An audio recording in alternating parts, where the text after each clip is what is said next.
మహిళలకు ప్రాధాన్యత ఇవ్వడంలో దివంగత ముఖ్యమంత్రి తెలుగుదేశం పార్టీ వ్యవస్థాపకుడు స్వర్గీయ నందమూరి తారక రామారావుకు మించిన ఎవరూ లేరని తెలుగు శక్తి అధ్యక్షుడు బివి రామ్ అన్నారు. ఇదే విషయమై శుక్రవారం జీవీఎంసీ గాంధీ విగ్రహం వద్ద బివి రామ్ మాట్లాడుతూ మహిళలకు ఆస్తిలో 50% వాటా హక్కు కల్పించిన ఘనత నందమూరి తారక రామారావుకే దక్కుతుందన్నారు.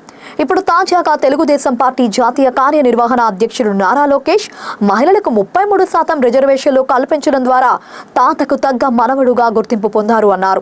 ఇదే అంశమై తెలుగు శక్తి కూడా హర్షం వ్యక్తం చేస్తూ నారా లోకేష్ కు కూడా అభినందనలు తెలియజేస్తున్నారు. అయితే రాష్ట్రంలో కూటమి ప్రభుత్వం అధికారంలో ఉండడం వల్ల 33% రిజర్వేషన్లపై అనుమానం ఉందన్నారు. కూటమిలో అంతర్భాగమైన జనసేన, భారతీయ జనతా పార్టీ రిజర్వేషన్ అంశంపై సానుకూలంగా ఉన్నాయో లేదో తెలియడం లేదన్నారు. జనసేన పార్టీ అధ్యక్షులు పవన్ కళ్యాణ్, భారతీయ జనతా పార్టీ ఆంధ్రప్రదేశ్ అధ్యక్షులు పివి మాధవ్ లేఖలు ఇచ్చారో లేదో స్పష్టత లేదన్నారు.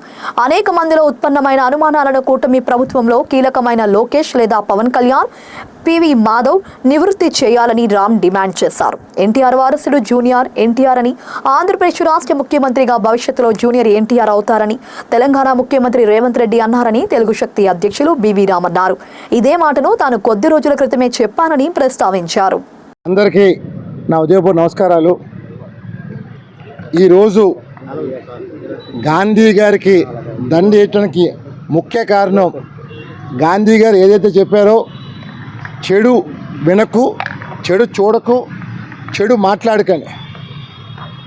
అలాగే అర్ధరాత్రి మహిళ ఎప్పుడైతే నడి రోడ్లో నడుస్తుందో భయం లేకుండా అదే నిజమైన స్వతంత్రం అని చెప్పడం జరిగింది.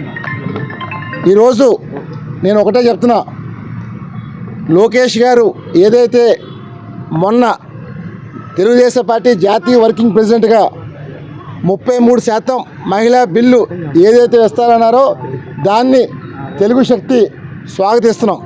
కానీ మిస్టర్ లోకేష్, మీరు ఈ మాట రేపు 2029 ఎలక్షన్లో కేంద్రం ఇవ్వకపోయినా సరే మేము ఇంప్లిమెంట్ చేస్తామని చెప్పడం జరిగింది. మీరు అని నేను మిమ్మల్ని సూటిగా ప్రశ్నిస్తున్నాను. ఎందుకంటే మీది వైఎస్ఆర్సీపీ లాగా మీది సింగిల్ పార్టీ కాదు, మీరు కూటమి ప్రభుత్వం.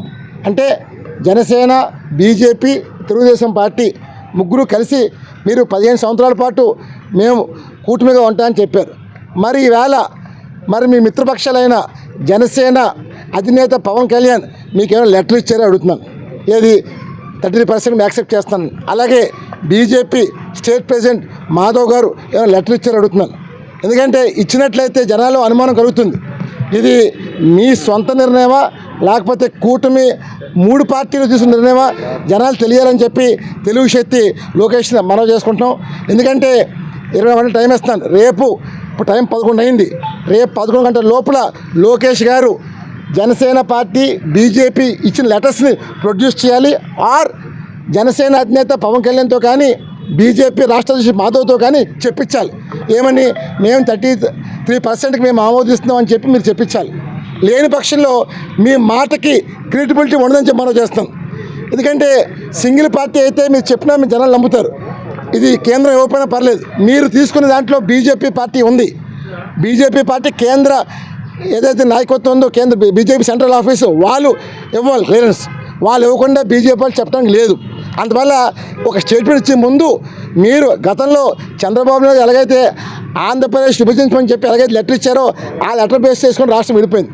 మరి ఈవేళ మీరు 33% ఇంప్లిమెంట్ చేస్తారన్నారు. దానికి మాకు రుజువు కావాలి, పవన్ కళ్యాణ్ చేత, బీజేపీ చేత రుజువు కావాలని చెప్పి కోరుతున్నాం. ఎందుకంటే మోసము చేయటం మంచిది కాదు. గతంలో స్వర్గీయ నందమూరి తారక రామారావు పార్టీ పెట్టినప్పుడు ఆస్తిలో సగం వాటా మహిళలకు ఇచ్చిన ఘనత ఎన్టీఆర్ దక్కింది. మరి ఈవేళ మనం చూసాం, నిన్నే ఇటీవల మధ్యకాలంలో ఎన్టీఆర్ వారసుడు ఎవరు, లోకేష్ జూనియర్ ఎన్టీఆర్ అని చెప్పి ఈ ప్రస్తావన రాష్ట్రంలో చర్చ నడుస్తుంది. నిన్నే చూసాం, తెలంగాణ ముఖ్యమంత్రి రేవంత్ రెడ్డి గారు ఎన్టీఆర్ వారసుడు జూనియర్ ఎన్టీఆర్ అని చెప్పి కొనబోలు చెప్పారు. అలాగే ఎన్టీఆర్ ముఖ్యమంత్రి అర్హత కూడా చెప్పారు, సాక్షాత్ పక్క రాష్ట్ర ముఖ్యమంత్రి. సో ఎన్టీఆర్ వారసుడు లోకేష్ కాదు, జూనియర్ ఎన్టీఆర్ అనేది పక్క రాష్ట్ర ముఖ్యమంత్రి గారు అనౌన్స్ చేశారు. ఇది వాళ్ళే కాదు, తెలుగు శక్తి ముందే చెప్పాం ఎన్టీఆర్ వారసుడని. అసలు డెఫినెట్గా చెప్తున్నాను, లోకేష్కి 24 hours టైం ఇస్తున్నాను. రేపు ఉదయం లోపల 11 లోపల మీరు రుజువు చేసుకోవాలి. చేసుకోకపోతే మాత్రం మీరు చెప్పింది ఒక అబద్ధమని ప్రజలు మీరు రాజకీయ సమాధి చేసుకుంటారని చెప్పి తెలిసి మనం చేస్తున్నాం. జై హింద్.